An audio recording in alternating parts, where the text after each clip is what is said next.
Okay, so we're now approaching our first wreck of the day. What I'm going to do is I'm going to show you how to set up a drift on a wreck for beginners, all right? So at the moment there's not going to be much tide. I'm hoping there's going to be a little bit so I can show you. To drift a wreck you obviously need some tide. Whether it's wind against, if it's wind against tide, sometimes it's not ideal, because then your boat doesn't really move, or it moves in the direction where it shouldn't, and it keeps changing and it's difficult. So when you've got the wind and tide together, or there's no wind and there's just a nice strong tide or a decent tide, generally speaking it's quite easy to set up a drift.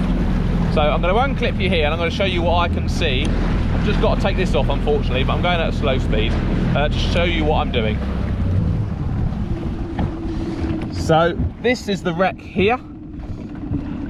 This is the one that I'm going to drift. It's up here. I've never done this one. I've got no idea what it's like. I don't even know if there's much left of it. Now my tide should be coming from the east and going west, so it's this direction. So theoretically my boat should drift in this direction. So what I'm going to do is I'm going to bring myself up to about here, switch off the engine and see what happens. Putting that keel cord back on. Now as I said, when you're drifting, the wind and tide really matter. It won't the boat isn't necessarily going to go in the direction that you think it's going to go in. So the first run on a wreck is basically a dummy, a test. It's just a dummy run. I've got the track line switched on as well, which is really important, so we can see where our boat drifts. And on the second time, we should be able to get a perfect drift. So I'm going to bring you over here again. So I'll put my boat here because I believe there's a little bit of a sort of little bit of almost an easterly wind. I'm hoping it's going to bring us across here. Now I might get it right first time, I might not, but look, the lure's set up, so let's get down. So guys, I think we're going to hit the back end of it. Might just clip it. So I've just popped up the transducer so I can just see if I can find it on the bottom. Let's have a little look. We're just coming over it now. Transducer's all messed up, need to sort that out. So with a wreck, the fishing is exactly the same as we were doing earlier. So we're dropping to the bottom and we're just doing a steady wind. Usually when you see the wreck on the sonar, so you see it on the, you know, peaking up, that's when you want to drop down to the bottom really quickly and then begin your wind again. So we're just coming up now. Again, I think we're going to just clip the back end of it. Oh, there's a peck there. We've only got 0.61 knots of tide, so we haven't got much tide. Just going to pop to the bottom again, just do one more wind up and then we'll reset. So now you've got a track line telling you which way your boat's going to go when you switch off the motor. So all you've got to do is work out where to put your boat to get that track line to go over the bit you want to go over. Right, let's reset our drift. I'll tell you what we're doing in a second. So I'm going to bring you over to the relief shading here. As you can see, I stopped my boat here and it's drifted across. I sort of thought it was going to go sort of a bit more that way, but it didn't. So what I'm going to have to do, line my finger up. I want to drift right through the middle, so I want to place it about here. All right, so what we're going to do is we're going to turn back round. I'm going to place it up about here where that contour line is, about there. So we're just resetting our drift now. One of the things you don't do when you reset your drift is you don't go directly over the top of the wreck, because that can scare the fish. If you're in sort of 200 foot of water, you might be okay, but just don't do it. Just go around the wreck, which is what I'm doing now, and I'm going to try and plant my track line where I pointed to you a second ago to try and hit the middle of the wreck. It is an art form. It takes, you know, a good few times to get it right, and even then the best of skippers, even charter skippers, don't always get it right first or second time. The conditions change, the tide changes, the wind changes. You've got a bigger boat as well, you've got a bit of wind, and that wind just slightly changes and it catches the boat, it can really put your drift in a totally different place. So I've just come back round now. You can see where I've come back round. I'm now going to go above where I was, because I think I'm going to have to be quite a bit further up. I reckon about there.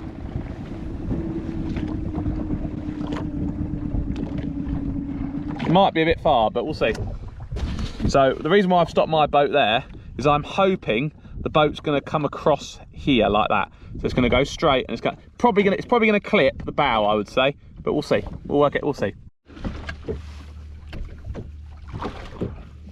Right, so that's done exactly what I think it's going to do. We're going to clip the bow. Now, I like to start either end on the wreck, either the north side or the south side of it, to try and shoal up the fish. So that's why I brought it quite high that time, because I'll clip the bow and then I can work my way in then. So just coming over the top of that bow in a minute. You don't have to go central over a wreck. The fish sit on the outside. I can see it coming up on the sonar now. So just dropping to the bottom, engaging the strike drag. The wreck's peaking now. It's quite a big one actually. It's about 15 foot high.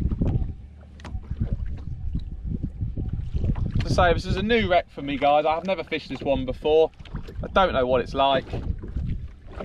Don't know if it holds that many fish.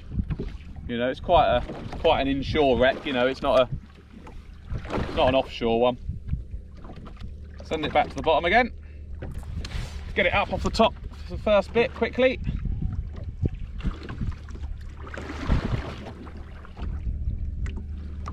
Just turn you around and show you. So on the left hand side you've got the chart, that's the wreck, you can see it peaking up. That line on the chart is my lure, as you can see, and then that's the relief shading, and that's the line there that we've followed. We've gone right over the top of the bow, which is exactly what I said we'd do.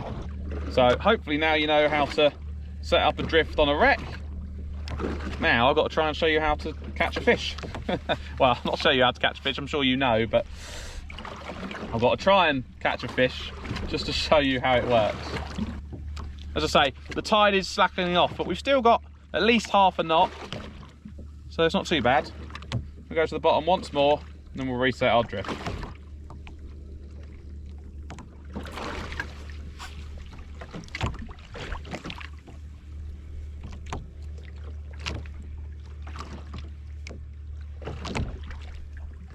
Oh, fish on, guys. Fish on. Fish on, guys. There we go. This will be a pollock, probably. Oh, there we go. Pollock on. That was really high up as well. That was about 20 turns. 20 turns up. Oh, has he come off, or is he...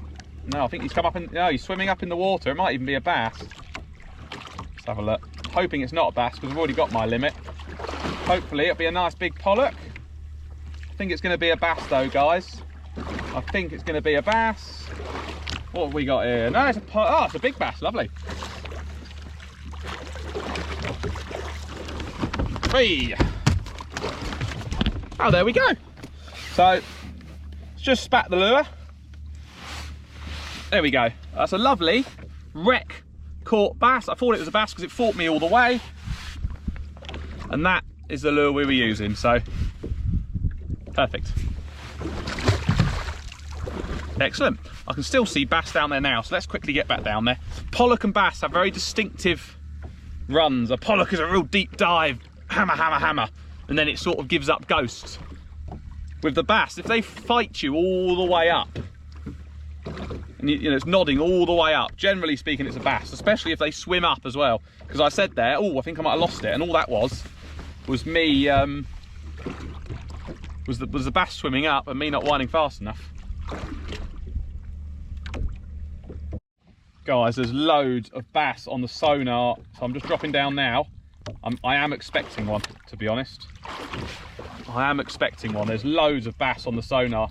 They look like seagulls. They're like arches. I can see them all hugging the bottom of the wreck, feeding over the top of it. really losing the tide now. I've only got 0.4 of a tide, so it's really not a lot. But we've still got a fish, so just shows even if there's not much tide, you can still pick up some fish. I wonder if my trace has tangled up a bit, because I feel like I should have got a hit down there. With that many bass feeding, I just, you know, no point bringing it up and down again though, so we'll just have to have the faith. So coming off the back end of the wreck now on the sonar, and I can see them all. Oh, there's a lot of bass on there. A lot of bass. Yeah, I reckon my trace is tangled. Let's wind up and have a look. Might not be, but when you've not got much tide, the traces obviously can get tangled a lot easier, because it does rely on tide for it to straighten out. Yeah, look, there you go. What did I say? Absolute tangled mess. So I'm going to sort that out. I'm going to shorten my trace, and yeah, we'll try and go around again if we can quickly get it sorted. Because as I said, I knew we should have got a take there. So you can see a south and a north line just where that bow is. You can see how I'm trying to basically work my way in, but I know there's bass here, so I'm going to keep on that same line for a minute. Right, hopefully we'll grab a bass this time. I've shortened down my trace on the boom, so instead of it being about 8 to 9 foot, it's probably only now about 5 foot. It still might tangle up, but if I put it down a bit slower, hopefully we'll be okay. It's a bit annoying because there was so many bass down there, and I probably would have got one. Transducer in. I'm going to pop this lure down slowly, see if we can get a bass. Not that I need any more. I actually quite like some big pollock, but I think we're going to head offshore a little bit today, I think, because it's it's calmed down beautifully now. Okay, so we're arriving at our second wreck now. It is an inshore wreck, this one. It's what I'd call inshore. It's about 5 mile off, but to me, that's what I consider inshore. You know, offshore is 10 mile plus in my books. Might be different to you. Right, we are at a wreck called HMS Ariande. I don't know if that's how you say it. It might be. So it should be a big wreck because it's a HMS wreck. So it's a HMS wreck that is what? Her Majesty's service, Her Majesty's something. It's a war wreck. So yeah, it should be quite big. So again, I'm going to set the drift up to what I think it's going to do, and then we'll work it out. So I'm going to put us into neutral now, and then I'm going to get ourselves a drift line so we can set ourselves up properly for this wreck. So that time I didn't have to do a very long drift line to work out where it was going to take me. So I've just altering it rather. I think we're going to get a really long drift on this. It looks really snaggy though, so yeah, not looking forward to that. We've got some tide now, which is great. That drift is changing ever so slightly. Again, actually.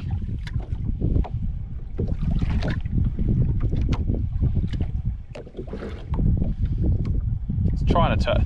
The wind's it's changeable, the wind now, so I can't quite get a reliable drift on this. It keeps changing. Yeah, the third time will be definitely third time lucky. I'll get it the third time. I can see what he wants to do now. So as you can see, this was my third drift. That one, don't ask me why I stopped it there. That was the first one.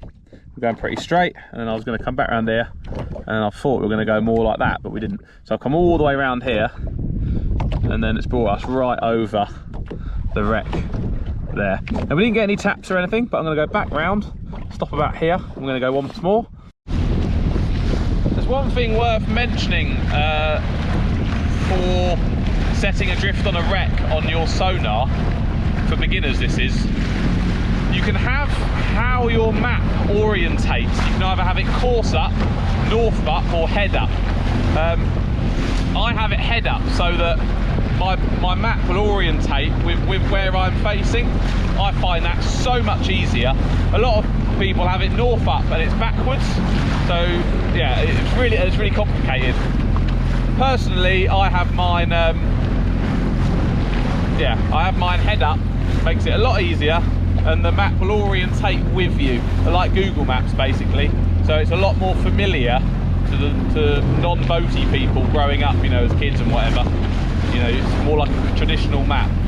So I know now that that wreck is on the right hand side, whereas if it was a north up map, it would be totally different.